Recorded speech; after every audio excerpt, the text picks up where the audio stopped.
Hi, it's Jason Lee from Chime Enterprise with an incredibly exciting message updating the industry on an important announcement that was made yesterday, December 22nd, from the Consumer Financial Protection Bureau. Yesterday, the CFPB issued an advisory opinion on earned wage access.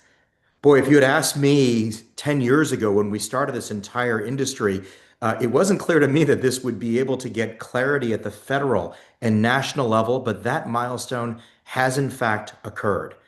And it's a really important milestone for employers, payroll providers, and really the broader financial wellness ecosystem. Let me summarize it by saying this very, very simply.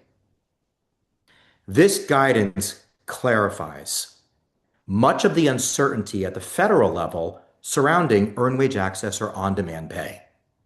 The CFPB's guidance really does clarify the last remaining unknown in the regulatory landscape around earned wage access.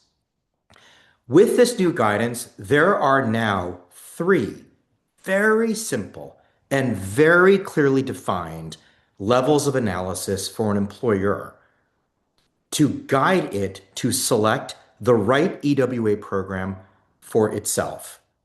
The first is, does the EWA model align with federal standards? This is what the CFPB basically clarified this past week. There's a very simple test that's been illustrated in the actual order itself. And so that's the first level of analysis. Does it comply with these federal standards? Two, is the EWA model itself compliant now with specific state wage and hour laws in which the employer might have employees? Laws like wage assignment.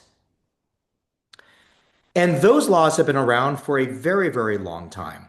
And so that's an already pre-existing test that ought to be run when looking at earned wage access. And then finally, number three, while this is not a legal issue per se, it's really the employer's preferences regarding fees for its employees to be able to access their own pay.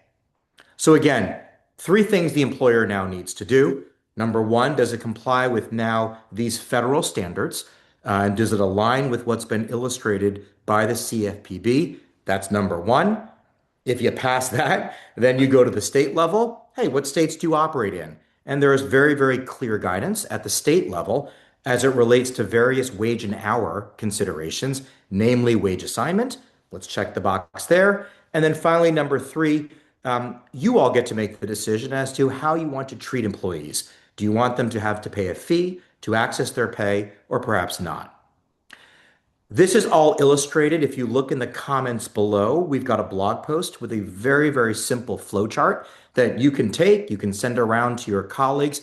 But what I would say is, in summary, as we end the year 2025, which, by the way, is the 10-year anniversary of earned wage access and on-demand pay, what we now know is, with the federal guidance, the pre-existing state guidance, and of course your preferences, we now have a very, very simple way for every single employer in America to feel confident about being able to offer this life-changing benefit to their employees. Thanks very much, folks.